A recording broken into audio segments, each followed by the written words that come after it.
ও আমার লগে শারীরিক সম্পর্ক করছে, সেই ভিডিওগুলো ধারণ করছে। ধারণ করি 18 সাল থেকে এই পর্যন্ত আমার বারবার ব্ল্যাকমেল করে, পরে আমি কিছু ব্ল্যাকমেল করার দরকার নেই, তুই আমার বিয়ে করে হেলা জানি এত কাউর না রে।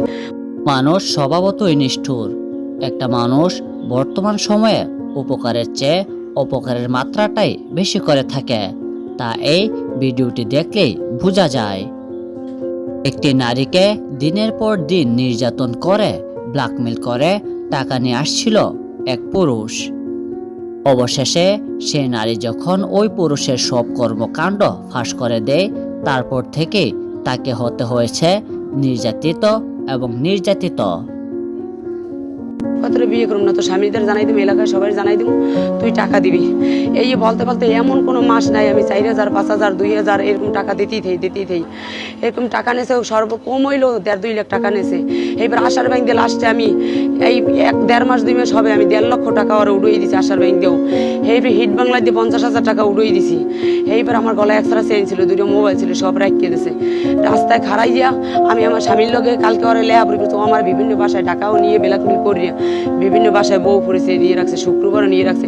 আমি কিছু রাখছো তুই আমার লাগে থাকছো, আমার স্বামীদের জানাইস না এই কথাগুলো, এলাকায় জানাইস না। হয় তুই আইলা বাজারে 2 ঘরে জমি কিনছো, ওই জমি বেচছে তুই আমার আরো 6 লাখ টাকা দিবি। এই বসে পরে আমি সবাই আমি সালিশির মাধ্যমে জানাইছি ব্যাপারটা, জ্বালাইছি মাত্র সালিশিরা আমি থানায় অভিযোগ করছি 7 তারিখে, সালিশি জানার আগে থানায় 7 তারিখে অভিযোগ করছি। অভিযোগ করার পরে থানায়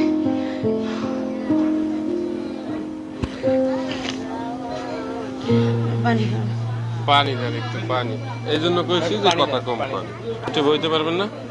করেন তাই করেন, ধরো সুন্দর ভাই বলেন, আপনি সঠিক বিচার পাবেন, আপনি বিচার পাবেন। রেকর্ড করতে একটু দাঁড়ান, আমরা একটু রেডি হইনি।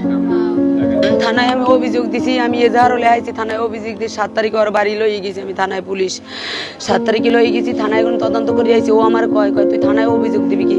আমি এজাহার লাইছি, তোর কিচ্ছু নেবে না, আমি ওসি টসি সব মুখ করিয়ে লাইছি, টাকা দিয়ে 15,500 টাকা দিয়ে মুখ করিয়ে লাইছি। এই কইছে তোর অভিযোগ নেবে না, আর ঠিকই আমার অভিযোগ নেয় নাই, আমার মামলাও নেয় নাই। আমি এ ব্যাপারে থানায় বারবার আইছি, আমি এসপি স্যারের দ্বারা গেছি, সার্কিট অফিসে গেছি, ওই যে নারী এসপি অফিসের ওই পেশে যার একটা নারী শিশু নাকি জাগনারীতে গেছি, আমি কোথাও বিচার পাইনি। আমাদের বাংলাদেশের আইন ব্যবস্থা এতটাই পরিমাণে দুর্বল যে সে আইন মুহূর্তের মধ্যেই যেন টাকার কাছে বিক্রি হয়ে যায়। এই নারী যখন মামলা করেছিলেন থানার মধ্যে, থানার ওসি তাকে বলে তোমার মামলা নেওয়া যাবে না।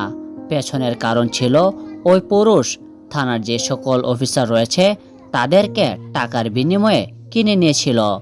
এই নারীর মামলা নারী ও শিশু পর্যন্ত নিতে চাচ্ছিল না। কারণ কি?